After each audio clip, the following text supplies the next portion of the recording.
Hello, welcome to my channel. My name is Lisa, and today I'm going to be playing with some scraps and making what I would like to call mini journal scrap packs. That's something you can make up with some scraps and throw into pockets of journals. Just kind of fun to make. So I'm going to show you, I'm going to make one with a regular 3-hole stitch binding.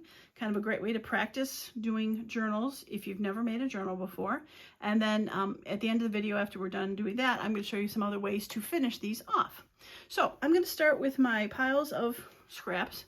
This box is just a pile of scraps that are medium sized. They're not too small. They're not huge, but they're medium sized. And then this is a pile of scraps that I would call, they're harder. I have a video that shows how I sorted my scraps.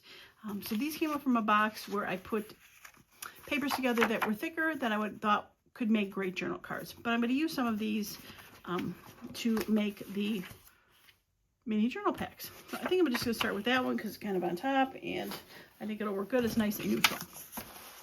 All right, so the way that we're going to do it is we are going to fold it to make a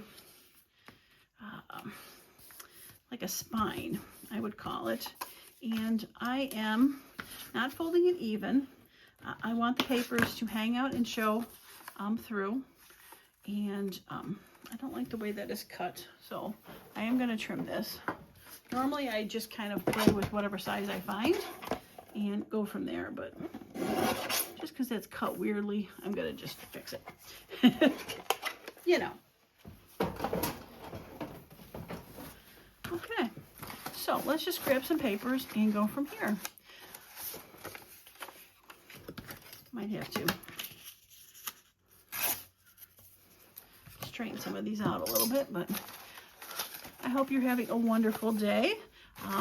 It is a nice, sunny, cheerful day out here, so I am filming this before 4th of July, so I would not be surprised if I heard some boom booms going off, but it is during the week, so maybe they're going to be a little less frantic today. I know they were shooting them over the weekend already. I'm just pulling out some papers to see what I can use. I'm not sure which ones I'm going to use right now, but I just want to get a variety of papers, and we'll go from there. Now, I probably stick maybe 4 to 6 pieces in here because we don't want them too big, so I probably have enough in here.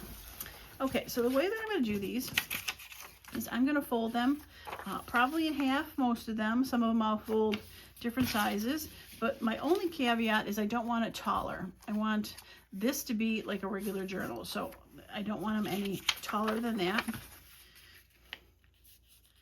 So we're going to just fold. I'm not going to fold all of them the same. Some will be bigger, some will be smaller, and I think even some of them will have like a little pop out, and some of them I will even fold going opposite directions. And I don't care that this has this funky edge. I actually think it's kind of fun. And you can go in half.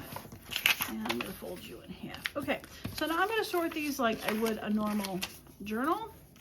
And I'm going to wrap stuff around. And the reason I did them different sizes is because I want the kind of all the papers to show.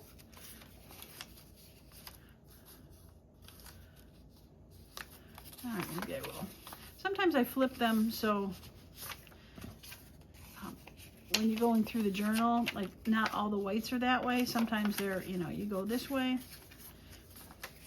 So I think I might do that. And turn up and down. There kind of is an up and down on that. All right, I think that might be pretty good.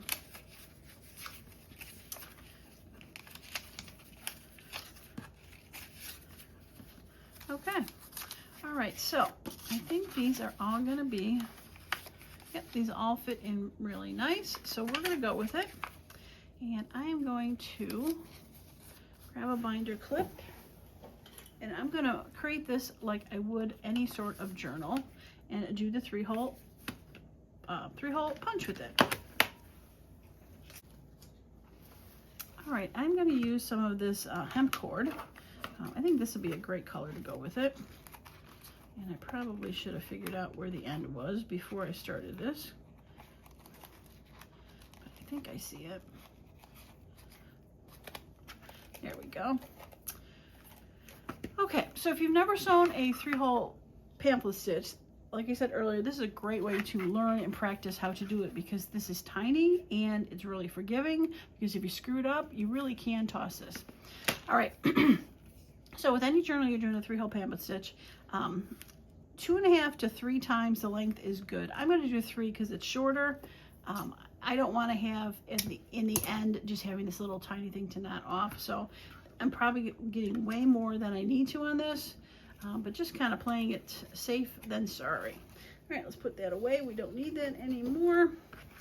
And we will thread the needle. And then I'm going to grab my awl to punch the holes. And I never use that. We are going to pull this out so I don't poke through my table. Okay, so normally in a 3-hole, you can measure it out. You can make a template. But I usually just eyeball it. All right, so we're going to go somewhere around the center, and we're going to poke that one through, trying to go straight down and poke that out. And then normally I go from about 1 inch from the top, but 1 inch from the top really makes this small. So I'm going to go probably about 1/2 inch from the top, just to give it. And then I'm just going to see how far that one went. So it's about how far I'm going to go for this one, and try to do that straight through. And there we go. All right, so 3-hole pamphlet stitch. Normally if you're doing a whole journal, I usually have like 4 binder clips to hold the thing down, but this is so tiny, I just needed the one. All right, I usually start by going through the center and out. Now it's going to get knotted in the center because I'm starting in the center out. If I want the knots to be on the outside, I would start going this way. So whichever way you start the tail, that's where the knot is going to end up. Okay, so next one is going to go down either the top or the bottom. You just need to go down through one of them. This binder clip is like huge for this. I should have found a smaller one, but it's okay. All right, and then we're going to go to the opposite and up this one.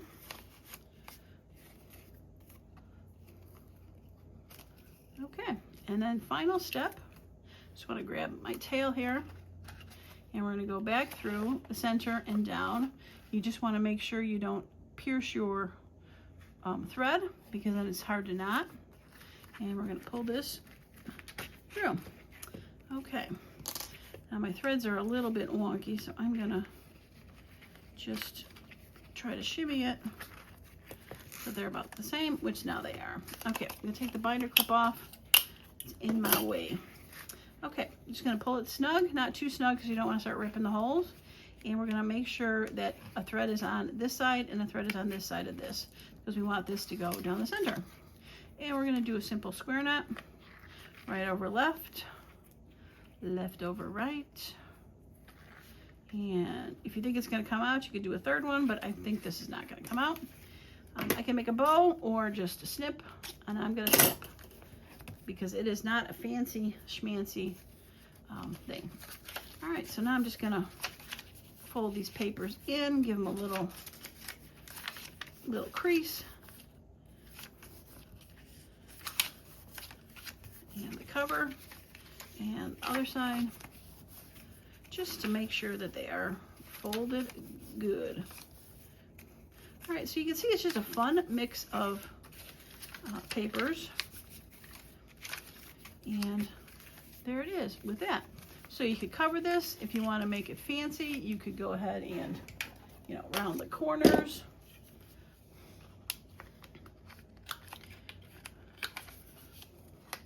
Got to just round the front and the back to make it fancy. And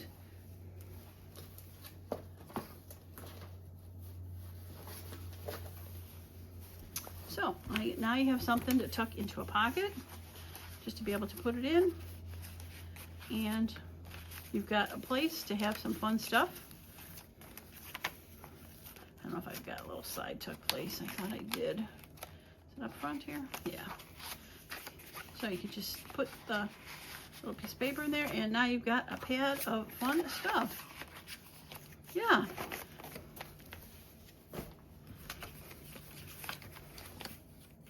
Just a variety. Short paper somewhere to write. You can throw a little bit of decoration, some washi tape, little pictures on here. You can write on this, decorate that. Just some fun stuff. Different sizes gives it a little bit of peekaboo spaces. Center nice and big so you can write on it. Yeah, just fun. I added a little extra flip in there. If I wanted to, I could glue that down to make a little tuck. Same with if you have paper that's taller, you could fold it up. And fun, but it's like a little mini scrap journal. Decorate the outside and you're done. All right, so I'm gonna clean this up and I'm gonna bring the other ones I've done and show you some options for these. So I'll be right back. All right, so this is the one that we created together. And here are some of the options. So this I did put together with a 3-hole Pamma stitch, but this I made a full-blown cover instead of a half cover, but same principle. Just some short papers in there. I rounded a paper inside, some book page, grid papers, just some fun stuff. All right, so for some different kind of bindings for this. All right, so this one I have made both sides short as a little cover. I have put even some ripped pages in there. This is a tall standing floral, some grid ledger paper, some book pages, and as you can see, it is stapled. I have gone and stapled this. Now this size booklet should probably work with a regular stapler. I do have one of those long arm staplers. And this is what I use to staple it. Put it in there and staple it. It's an industrial strength kind of deal, but it's great for if you want to make. There's a little spot here if you need to, keep lining pages up with a ruler to see how long it is. But if you wanted to make full-size journals like this and staple them, this is a great thing to have. There is a link in my description for the one that I bought on Amazon. But it's a great thing to have. All right, so this one was, like I said, stapled, and it is just a nice little flip, and it can go either way in the pocket. Okay, this next way, this is sewn with a sewing machine. Again, with the short edge flip, I did put some washi tape on the outside of this, but these have the strips on here. I did sew the edge of this page just because I had the sewing machine. It's torn, a little bit more texture. This one got sewn. You can see the stitching in the center. I did do straight stitching. I did do decorative stitching on the papers, but all different size papers, all in neutral for that. But that was sewn on the sewing machine. Makes it really quick and easy once you get your pages in there, and you just zip, and it's done. What's nice too is you can lay all your pages flat, zip it, and then fold it afterwards, so you don't have to worry about if you sew the center, because wherever you sew is the center. Okay, get these on the top here. All right, the next one that I did, it also has the shorter binding on there and different size papers, skinny ones, wider ones. This one I did around the edges for, but this has like a hemp cord string that I just tied around it. Now all I did was, when I took this cardboard, let me see if I can find something to do this with. All right, I'm gonna just trim this here. Don't want to get rid of that whole thing. But say this was going to be the border for it. I folded it in half, and all I did was round the edges. And I didn't round it with too big of a one. Gonna just go ahead and do that. Kind of round all 4 edges on this. And you see when it opens, it leaves a, wasn't folded quite in half. It leaves a little divot in there. So when you have some string, the string will end up going inside of the divots, and then when you wrap it around to tie it, it rests and it always stays right in the center. Now this is probably a little bit lighter than I would like, but I think once I added, it's probably the same weight as this. Once I added the papers, it was all fine and ready to go. I did not nip the other papers. I left them whole, but you can see that it just keeps it in there, and it is tied just a knot at the bottom. And if I really wanted to, I could take some papers out and add some, because they are not really in there as secure. But that's another way. Don't have to sew it, don't have to stitch it, just tie a knot. So there's a fun way. All right, this one's a little bit more, not complicated, but a little bit more advanced. So this, as you can see, these are brads that are in there. And I once again have just a smaller piece of the cardstock, and I've got the papers in there. And those, you can see, there are the brads. So I took my all punched and punched 3 holes in there. These are tiny little brads. And once I punched the holes in there, I folded it down.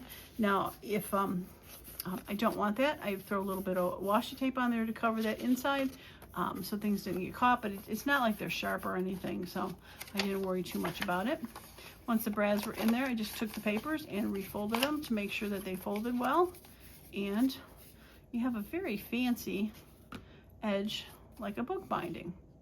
So those are just a couple ways that you can make these nice and quick and easy. And as you saw with the first one we did, it really just takes a few minutes, and you can use up scraps galore to make little tucks. And again, a great way to practice making a journal. All right, well, that is going to be it for me today. If you like the video, give it a thumbs up. I'd love to hear if this is something you might want to try out, play with. It was definitely fun to do. So I'm sure I didn't invent the wheel. I'm sure people are doing it. But I just thought it'd be fun to use up some of my scraps and make some fun little pocket tuck things. All right, that's going to be it for me today. I appreciate each and every one of you that has stopped by. And as usual, I hope you all have a wonderful and creative day. Bye now.